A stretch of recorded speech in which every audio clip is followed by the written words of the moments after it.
Today we're going to talk about modeling with exponential and logarithmic functions. This is not so much anything brand new to this unit. We've done pretty much everything you'll see here before, but we're kind of applying it differently or taking the next step so we can use it in a wider range of things.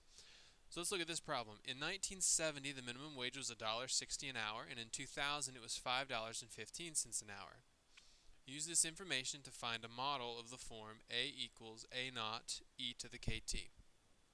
This is the same form we've been using for exponential equations. This is an exponential model. If you look, this part right here represents the initial amount, just like P does in the PERT equation, the interest equation. K represents our rate. Actually, let me write that first. So A naught is the initial amount, K is the rate, and T is time. And then A is the amount at time t.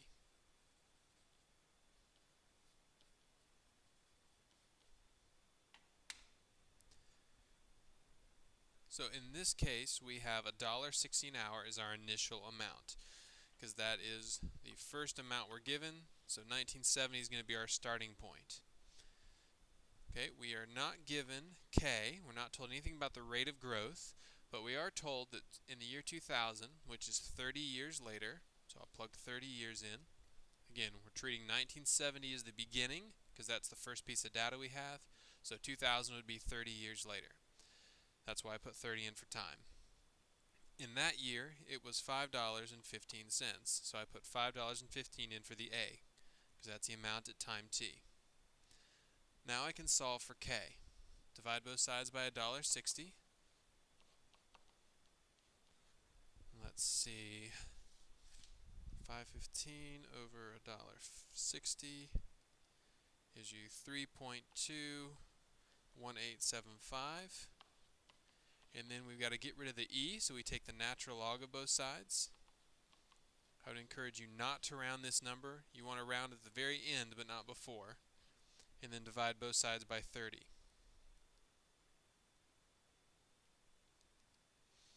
So you get k is equal to 0.3896. Or we'll just round it to 0.039. How about that? We'll do 3 decimal places. So k is equal to 0.039. So this is what I'm going to do. They wanted me to write the equation. Okay, so if you look back at the equation we started with, a and t are my variables. That's equivalent to my x and my y. A naught and k are constants. They're just a number we didn't know, but they are just a number. So when I rewrite the equation, I need to plug in those constants. So A naught was $1.60, that's my initial amount, and K was 0.039. So this is the answer they're looking for. Your answer is an equation. We've now created a model that represents the rate of growth, the exponential rate of growth, in fact, of the minimum wage. So you can now use this equation to find everything. So if you wanted to know, okay, well, what would this predict the minimum wage to be in the year 2020? We could plug in 50 for time, because 2020 would be 50 years after 1970, and that would give us an estimate of what the minimum wage would be. Or we could do it the other way. We could say, okay, what year will the minimum wage be $20 an hour? And we could plug that in for A. So let's just say we're hoping that we want the minimum wage to be $200. That would be nice, wouldn't it?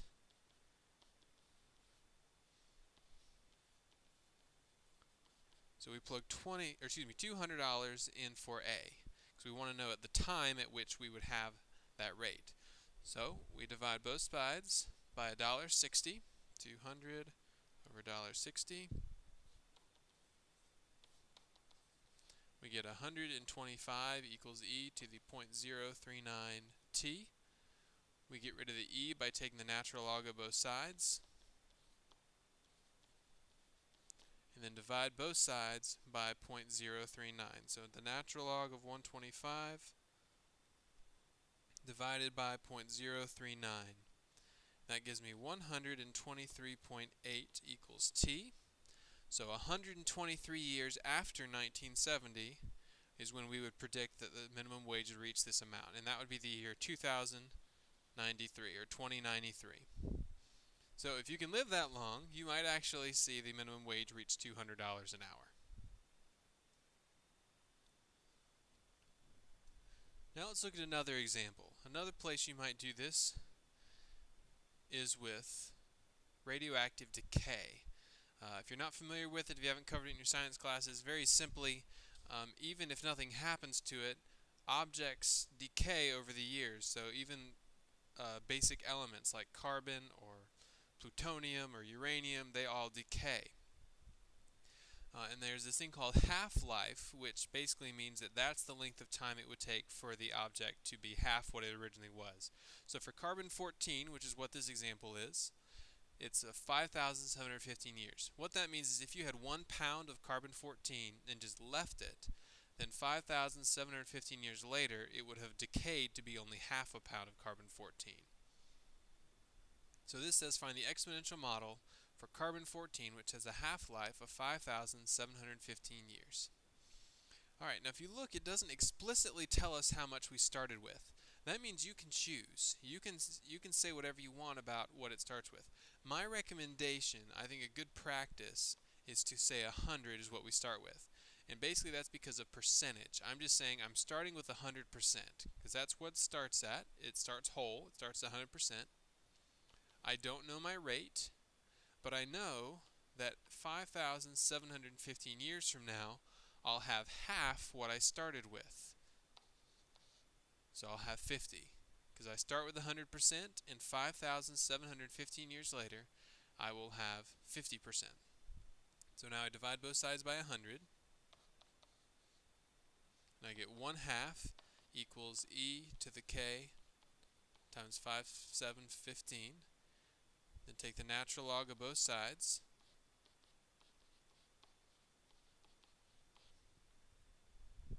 And then divide both sides by 5715. Natural log of 1/2 divided by 5715. Okay, and it's actually a really tiny number. It's going to be negative 0.000, make sure I've got enough zeros here, that looks right, 121. And that's our k. Maybe a good idea to store that number in your calculator so you don't have to type that in every time. But that's what we get for k. It's very small, which makes sense because you're not losing very much if it takes 5,700 years for you to get down to half of it. Okay, so our equation would then be a equals 100 e to the negative 0.000121 t. Now let's talk about a couple things here. First of all, our k is negative. That makes sense because this is a radioactive decay problem.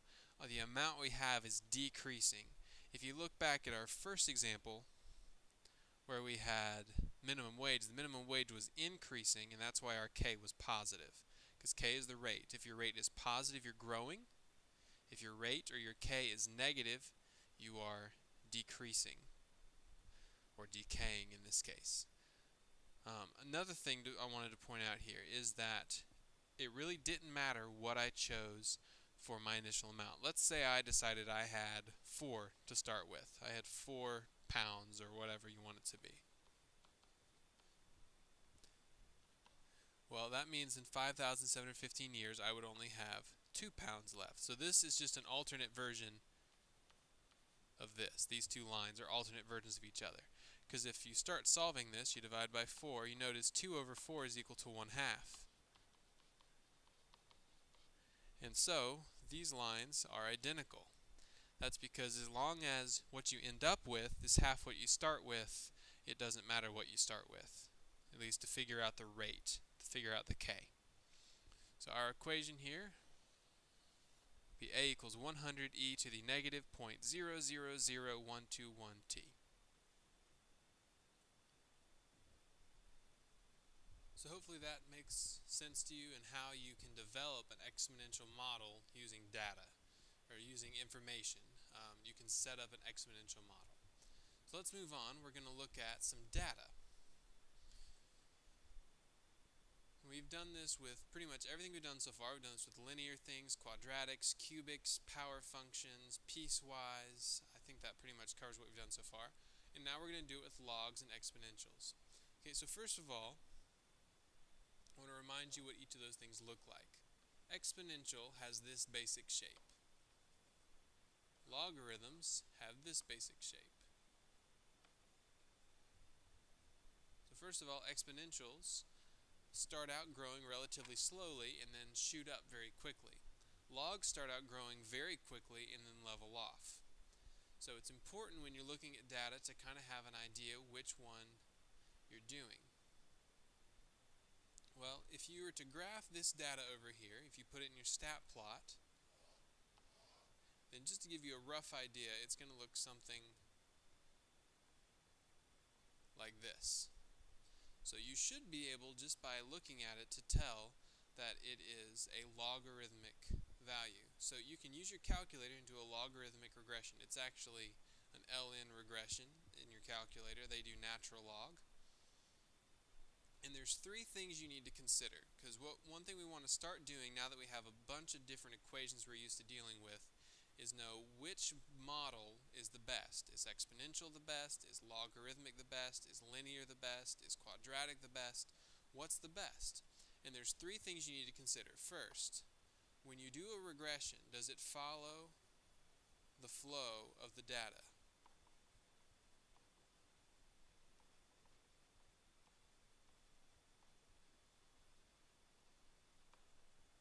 In other words, does it look like the line you found is heading the same way that your data is heading? So for example, if you found a line that was maybe polynomial, that did something like this, okay, somewhat of a cubic looking function, okay, it actually does pretty well at modeling the first few points, but if you look at the red line, this cubic shaped function, it's clearly heading higher and higher and going up very quickly, whereas it looks like the data is leveling off. So this does not follow the flow of the data very well. So let's erase that line. There we go. The second question you need to ask is, are the residuals small?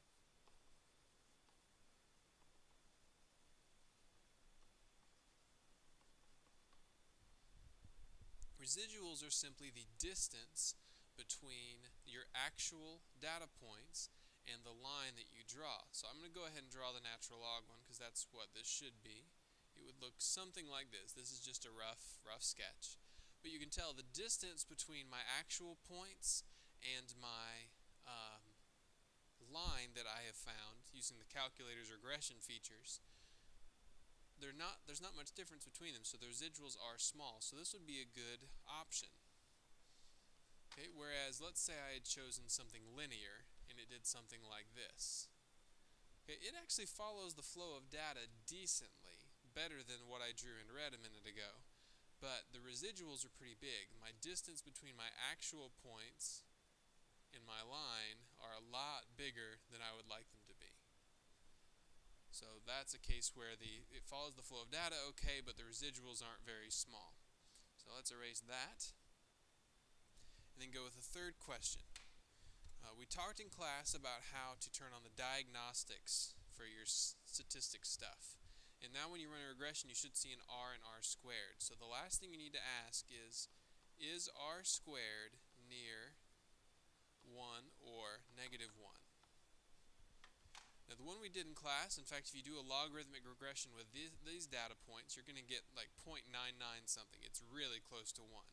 Now just so you know, it may not always be quite that close, but the benefit is if you compare two models and one gives you 0.5 and one gives you 0.8, you know the 0.8 is a better model.